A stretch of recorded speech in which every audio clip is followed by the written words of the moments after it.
Pour une France plus juste, avec Lionel Jospin. Je poursuis le dialogue avec vous et j'ai souhaité qu'aujourd'hui nous parlions de la République. Qu'est-ce que être républicain aujourd'hui? C'est se référer bien sûr aux grands principes de la République, la liberté, l'égalité, la fraternité. J'y ajouterai la laïcité, la solidarité, l'impartialité de l'État, mais c'est plus encore ces principes les faire vivre. Parce que comment être libre si on n'a pas un salaire ou un toit? Ne voit-on pas que les inégalités se sont creusées dans notre pays? C'est pourquoi s'il y a une seule République, il y a deux façons de la faire vivre. Il y a toujours eu des conservateurs républicains et des républicains de progrès. Et sur ce plan, parce que je veux pousser la logique de la République jusqu'au bout, je me distingue des deux candidats du RPR. La République, c'est aussi une communauté de destin pour les peuples qui la composent, notamment pour les peuples d'outre-mer. Et c'est pourquoi j'ai demandé à Rodolphe Désiré, sénateur, secrétaire général adjoint du PPM, le parti d'Aimé Césaire en Martinique, de nous dire ce que la gauche de progrès a toujours apporté à l'outre-mer. En 1848, c'était la liberté, avec l'abolition de l'esclavage. En 1870, c'était l'école laïque.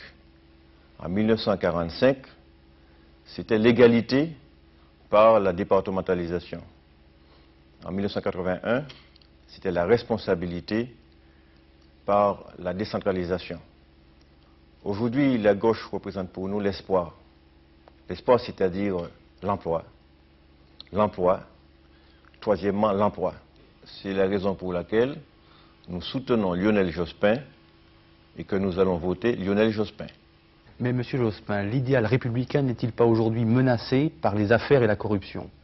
C'est vrai à certains égards, et c'est pourquoi il faut éliminer cette corruption de notre pays, que la justice puisse faire librement et sereinement son travail, que ces affaires concernent des hommes politiques ou qu'ils concernent des chefs d'entreprise.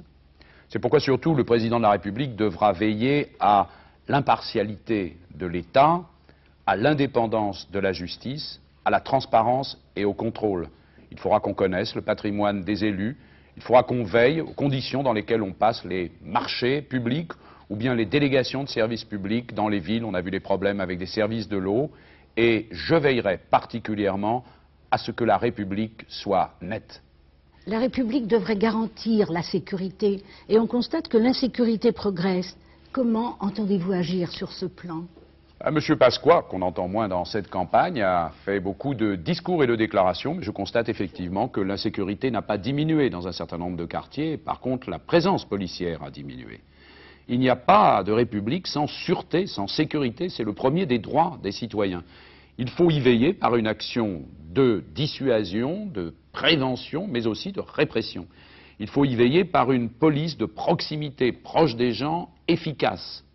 Et puis, cette responsabilité de la sécurité, elle doit être partagée. C'est l'État, bien sûr, mais c'est aussi les collectivités locales, les associations, les travailleurs sociaux qui doivent ensemble, pour un quartier, une agglomération, se fixer des contrats de sécurité.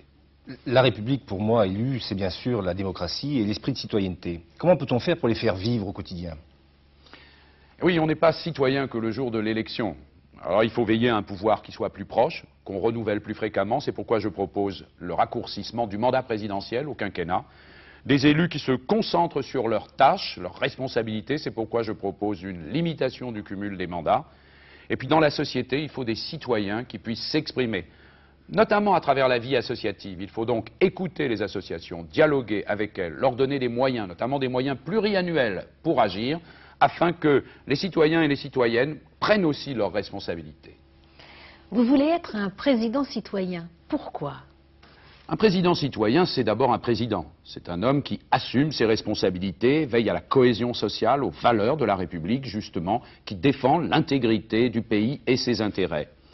Mais il est citoyen parce que comment faire appel à un peuple de citoyens si on ne l'est pas soi-même, c'est-à-dire proche des Françaises et des Français, assumant pleinement sa responsabilité? C'est ce que je veux faire dans la République avec les citoyens.